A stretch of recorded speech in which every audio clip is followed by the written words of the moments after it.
Good morning, everyone. We are currently on our way down to Jefferson, Wisconsin, which is a 3.5-hour drive, and we're going to be taking a little road trip. Right now, it is 4 degrees, but with the wind, the just very slight wind that is going on, it feels like 12 below, and it's so cold. I've never had this happen. It's so cold, the Chevy Volt engine has had to turn on because the battery pack can't provide enough warmth with the heater on without the engine running. So we're gonna see what this gets for MPGs, and then we're gonna also see how it does with the engine turning on. The engine should turn on here shortly again, and when it does, I'll get a video of it. I've never had this happen before, but it's just that cold out. And last year we never experienced a winter like this, so it was never able to turn on. But right now it is going to turn on again because it is so cold. So I just had an alert come up on my phone that the engine is running due to temperatures. So there it is. Engine running due to temperature. It's so cold that the engine has to run. And it's just running enough to provide heat, essentially, to the cabin.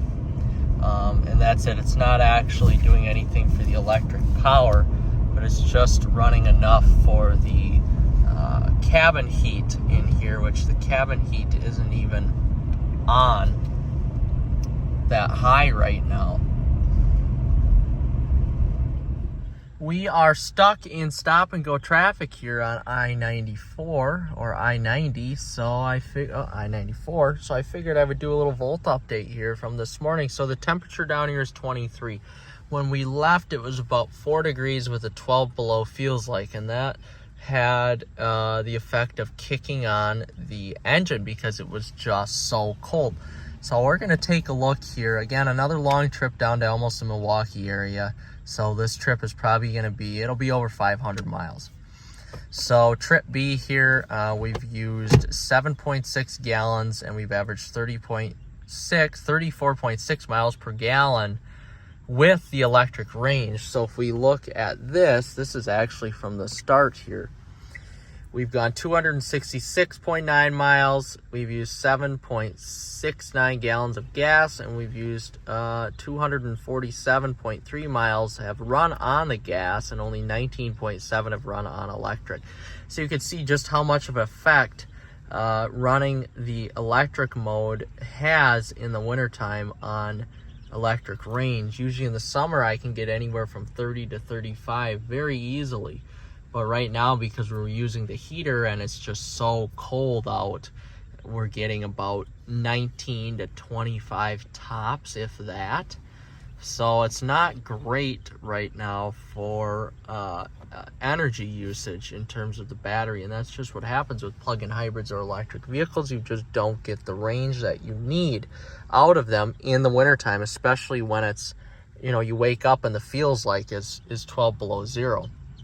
So we're stuck in stop-and-go traffic here. I don't know how long this is going to take. Didn't plan for this. Must have been a severe accident. And I just figured I would do a little update here before we get home. We're a little bit over halfway done with our trip, driving, and now we just need to get back, essentially. So that is what we are going to do, is try to get back. Now, I would expect the gas range to be a little bit better, specifically with the miles per gallon, but it's just so cold out that this little 4-cylinder engine just needs to work extremely hard to give us the horsepower and torque and regenerative energy that we need to power the Volt. So we have averaged 34.8 miles on this trip combined with the electric range. So with the gas range, I am going to have to say that number is closer to about 32. And there we have a Minnesota guy cutting us off, which is not surprising to say the least, but I'm excited to see what this accident is up here. This is a big accident. I mean, traffic you can see is backed up for miles and miles and miles. And it was backed up for miles and miles and miles ahead of us. So I'm curious to see what the traffic stop is up here. Now, the nice thing about the Volt and stop and go traffic is that you're never running, and this is where the Volt shines, and this is where people use the Volt. If you live in a city, this car is the perfect car for you because you're always in stop and go traffic. You're always at stoplights. You'll never really use the gas energy on here. You'll always use the battery energy because when you're going this slow, the gas engine never turns on. It's always on the electric battery, which is great. So in this type of situation, I'm not even polluting the earth, and my gas energy is not being used. So it's not costing me any money to sit in this traffic right now, which is great. It's only costing me my time, which is precious, but it's not costing me my money, which is even more precious. So it's kind of a win-win here with this Volt, and that's why I love it so much. That's why I love plug-in hybrids so much, honestly, is the fact that when you're going slow, it doesn't cost you barely anything to run the vehicle compared to gas. So we're going to go up here, see what this accident is about, and then make our way home again. All right, it appears to me when the temperature is anything below 16 so far, the engine seems to kick on. Now, of course, I ran out of battery power right now, but when I am running on battery, it seems like anything under 16 degrees, the engine likes to pop on to assist with the heating of the Volt. So that's interesting to me. I thought it was going to be a little bit colder. I haven't set right now to extreme cold when the engine kicks on to help with the HVAC system. But apparently 16 degrees is extremely cold.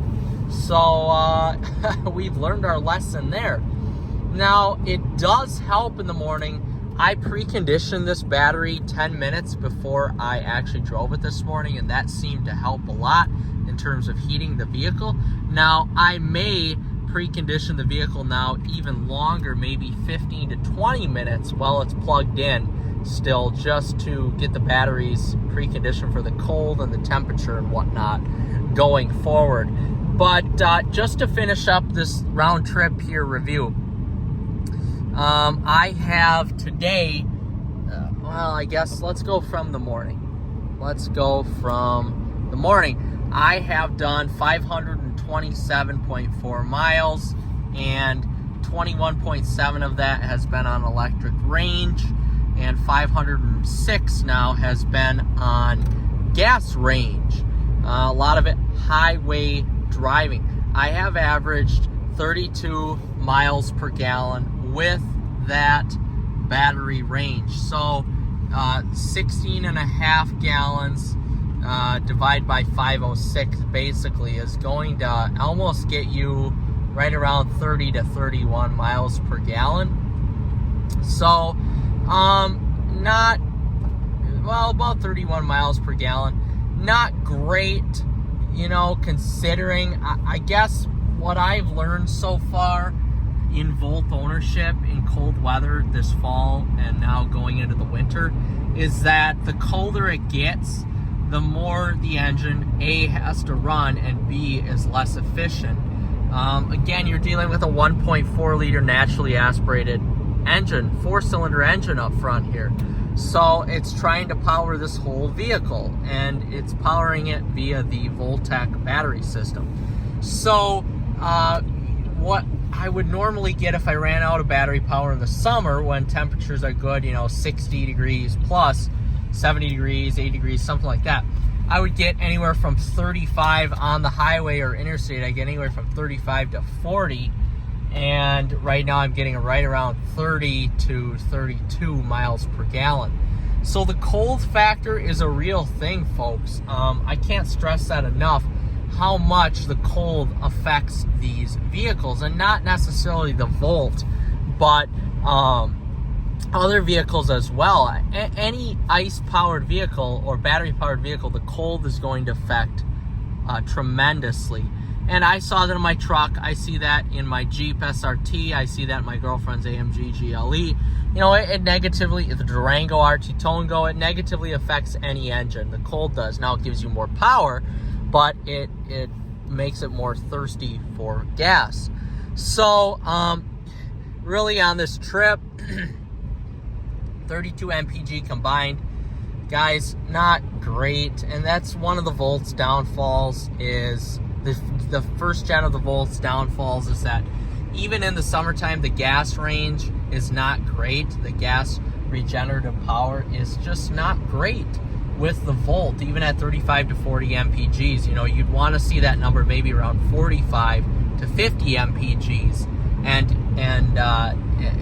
even the Gen 1 now, you know, you're seeing, even though this is basically a 12-year-old car, you're seeing anywhere from 30 to 40 mpgs depending on the temperature. You know, it could be better than that, and that's one of its downfalls. But at the end of the day, for the cost of this vehicle, even though I'm putting in premium gas, it still is cheaper than any other vehicle I owned a road trip with. So it just makes more sense to road trip with this vehicle than any other vehicle we have, unless it's snowing a lot. But right now we haven't really experienced any snow or ice, really. So with that being said, I hope this video was informative here. Just an informal video of the Volt and what I've experienced so far in the cold. I'm sure the next one coming up now, this is the coldest we're going to get here in the next 2 weeks. So the feels like right now is down below 0 because it's so windy out. So the next one I'm probably going to do on this is going to be the snow or ice review. So please stay tuned here. Thanks for watching. Like and subscribe.